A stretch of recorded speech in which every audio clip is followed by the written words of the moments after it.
की सोच। गौतम, जा अपनी जोरू को बोल, अभी थोड़ी देर में तैयार होकर नीचे आ जाना। वैसे भी सारे मेहमान आ चुके हैं। जी माँ। अरे गौतम की माँ, कब मिला रही हो अपनी बहू से? मैंने तो उसकी सुंदरता के बड़े चर्चे सुने हैं। आज हम भी तो देखे कितनी सुंदर है। वैसे मेरी बहू से तो कम ही होगी। काकी, भाभी इतनी सुंदर है ना कि हमको डर है कहीं किसी की बुरी नजर ना लग जाए। देखते हैं कितनी सुंदर है। अरे आप चुप कर और देख अपनी भाभी को, तैयार हुई या नहीं। अरे लो, भाभी आ गई। अरे कितनी सुंदर है, इसके चेहरे पे तो चांद सी चमक है। सुन रिमझिम, क्या नाम है तेरी भाभी का? सही पहचाना आपने, चांदनी है मेरी भाभी का नाम। क्या हुआ काकी, मुंह से बाहर शब्द नहीं निकल रहे? यह चांदनी भाभी की चांद सी सुंदरता ने आपका मुंह बंद करवा दिया। हाँ सुंदर तो है, पर सुंदरता से क्या होता है? लड़की में गुण भी तो होने चाहिए। मेरी बहू में सुंदरता के साथ साथ संस्कार भी है। अरे वाह गौतम, सच्ची में तुम्हारी बीवी बहुत सुंदर है। हाँ, एकदम चांद जैसे अलग चमक रही है तुम्हारी बीवी इस पूरी पार्टी में। बात तो तुम एकदम सही कह रहे हो। इस भीड़ में भी सबसे अलग चमक रही है मेरी चांदनी। आज इस पार्टी में तुम्हारी बीवी की सुंदरता ने 4 चांद लगा दिया है। कुछ दिनों बाद जब गौतम की माँ आस पड़ोस की औरतों से गप्पे मार रही होती है। माँ जी, मेरी माँ की तबीयत थोड़ी खराब है, आप इजाजत दो तो क्या मैं और गौतम एक बार वहाँ हो आए? हाँ हाँ बहू, ठीक है। जब शाम को गौतम काम से आ जाए तो अपने मायके हो आना। ये क्या, उसने बोला और तुमने जाने दिया? हाँ, अभी उसने बताया तो सही, उसकी माँ की तबीयत खराब है। लेकिन तुमने जाने क्यों दिया? तुम्हें मना कर देना चाहिए था। लेकिन क्यों?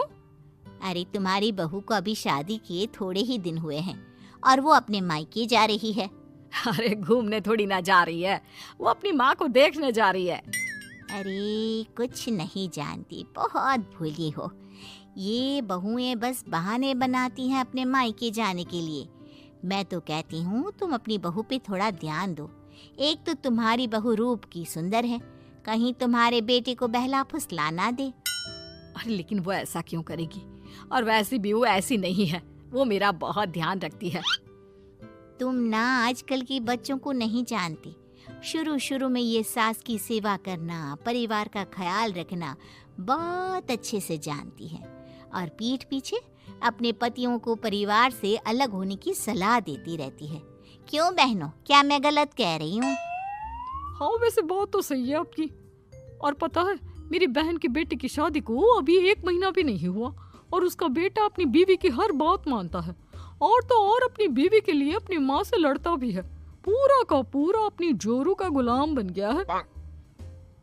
तुम्हारी बहू वैसे भी इतनी सुंदर है, ऊपर से पढ़ी लिखी भी है। और आजकल की पढ़ी लिखी लड़कियां अपने पति को चिकनी चुपड़ी बातों में फंसाकर अपना काम निकलवाना जानती है। हाँ अरे हाँ, पर मेरी बहू चांदनी समझदार है। हाँ यही तो बात है। तुम किसी के चेहरे पे देखकर उसके दिमाग में क्या चल रहा है वो थोड़ी ना बता सकती हो। और हाँ, अपनी बहू के चांद से सुंदर चेहरे को देखकर धोखा मत खा जाना।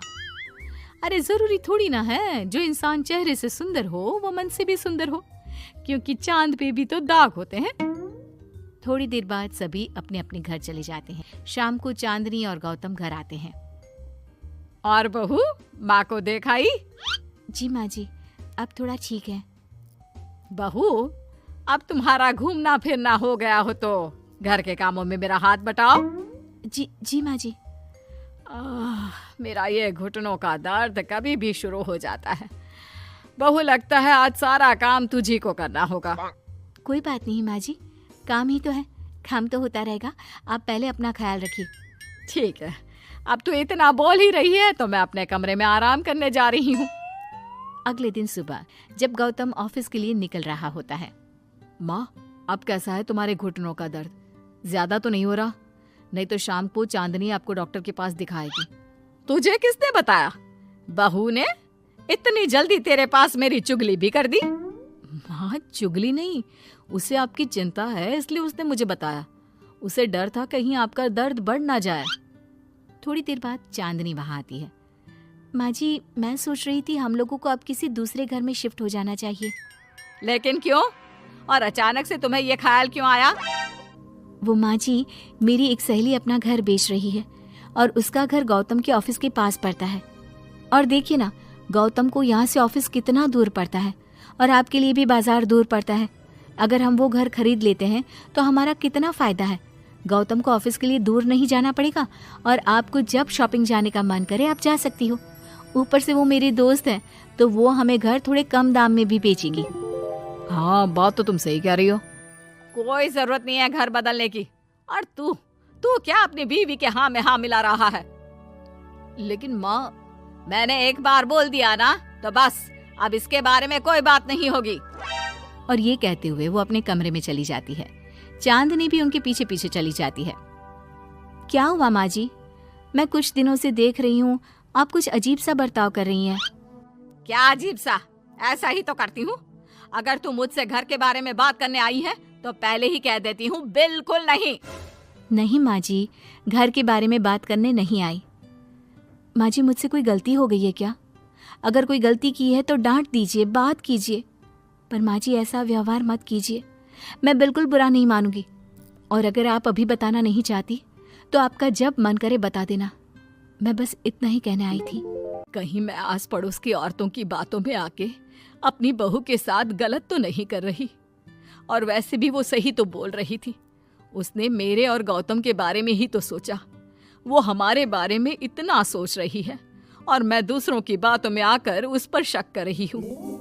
कुछ दिनों बाद काकी गौतम के घर गौतम की माँ से मिलने आती है। और गौतम की माँ, कैसी हो? मैंने सुना तुम घर बदल रही हो।